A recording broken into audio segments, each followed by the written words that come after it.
한국이 오래도록 염원하던 곳이 있죠. 바로 칠광구입니다. 전 국민에게 산유국의 희망을 품게 했던 곳인데요. 하지만 일본의 배신으로 쓰라린 기억 속에 잊힌 칠광구, 이곳이 온전히 한국의 손에 들어올 수 있다고 합니다. 일본이 저지른 과거의 배신 때문에 한국이 칠광구를 모두 차지할 수 있게 되었다고 하는데요. 대체 어떻게 된 일인지 지금부터 설명드리겠습니다.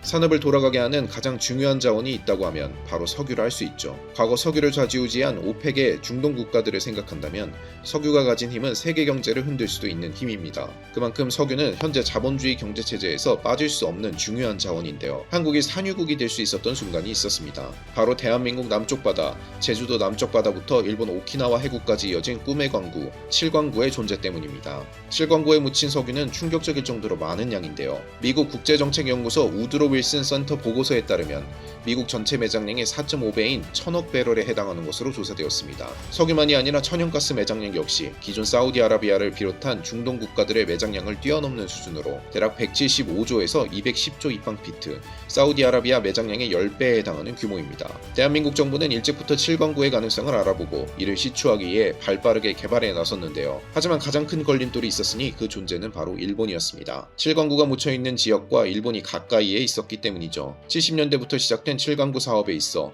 일본의 존재는 껄끄러울 수밖에 없었습니다. 일본은 서남의 해저 지역은 공유 대륙붕이기에 등거리 원칙에 의한 중간선으로 칠광구를 나눠야 한다고 주장했죠. 마지못해 한일 정부는 한일 공동개발구역이라는 이름을 달고 협정을 체결합니다. 바로 이것이 불행의 시작인 한일 공동개발협정의 시작이었죠. 이 개발 조항 때문에 칠광구의 꿈은 번번이 좌절되었습니다. 일본은 한국과 애초부터 칠광구를 나눠 가질 생각을 하지 않았기 때문이죠.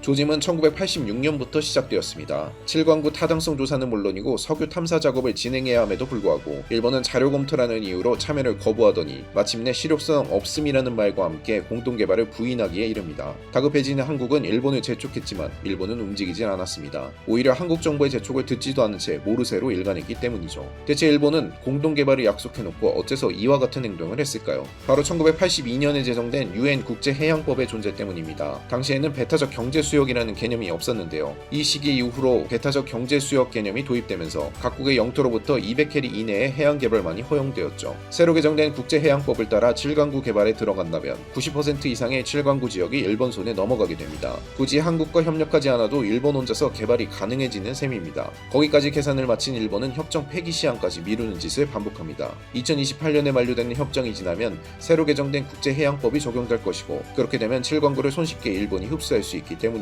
당연히 한국은 일본의 속셈을 간파하고 이를 갈았죠. 한국이 독자 개발을 추진하고 싶어도 협정 때문에 독자 개발이 불가능합니다. JDZ로 정해진 칠광구를 개발하려면 무조건 일본의 참여가 있어야 하기 때문이죠. 이 때문에 많은 허송세월을 보내야 했습니다. 어마어마한 자원이 눈앞에 묻혀있는데 이를 쓰질 못하는 상황이었죠. 이대로 시간이 흐른다면 일본 손에 칠광구가 넘어갈 상황에서 한국은 고심 끝에 여러 방법들을 내세웠습니다. 공교롭게도 불리한 상황 속에서 한국에게 좋은 흐름이 들어왔는데요. 바로 미중 갈등입니다.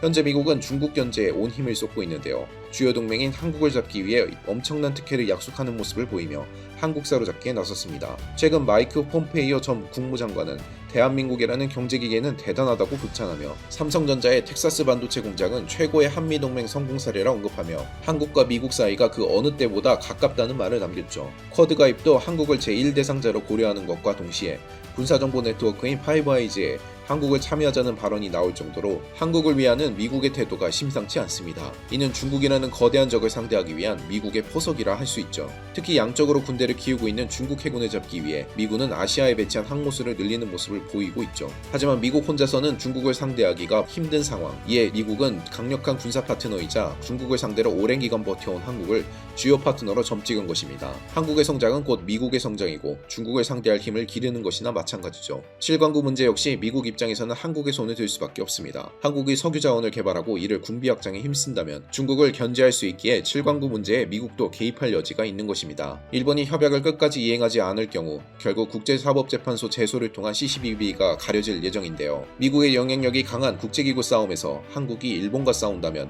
승산이 있을 가능성이 높습니다. 더군다나 칠광구 문제에 중국도 개입이 되어 있기에 미국 입장에선 중국을 견제하기 위해서라도 당연히 이 문제에 제3자 입장이 될 수 없는 상태이죠.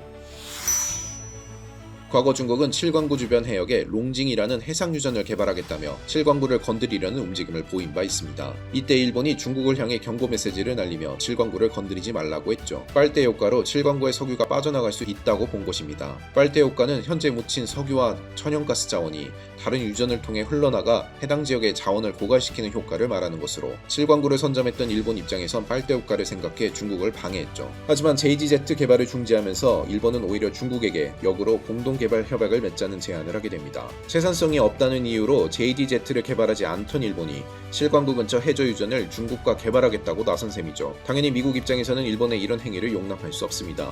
중국의 자원을 늘려주는 형국이 되기 때문이죠. 중국 자원을 견제해 경제적으로 압박을 주던 미국의 계획이 어그러질 수 있어서 일본의 편을 미국이 들긴 어려운 상황입니다. 결국 일본은 자신이 했던 행동 때문에 부메랑을 맞게 된 격이라 할 수 있는데요. 애초부터 한국과 개발을 진행했으면 아무런 문제가 없었을 테지만 욕심으로 인해 원래 자기 몫이었던 칠광구마저 빼앗기게 생겼습니다. 한국은 불리했던 입장을 역전할 수 있는 좋은 기회가 찾아온 것이죠. 미국이 국제사법재판소에 힘을 실어 도와준다면 일본의 도움 없이도 한국의 단독 개발이 가능해진 셈입니다. 오히려 그동안 개발을 못했던 것이 호재로 돌아오는 것이라 볼 수 있죠. 한국이 칠광구를 모조리 자신의 손으로 가져올 수 있는 절호의 기회, 과거 일본에게 뒤통수를 맞았던 쓰라린 과거가 완전히 뒤집힐 수 있는 상황입니다. 그러지 않아도 한국이 일본에 최종 통첩을 보내며 개발을 추진하겠다고 밝히는 입장에서 과연 일본은 어떻게 대처할까요? 한국이 칠광구를 모두 흡수해 자원 부국이 되는 날이 오기를 기대하겠습니다.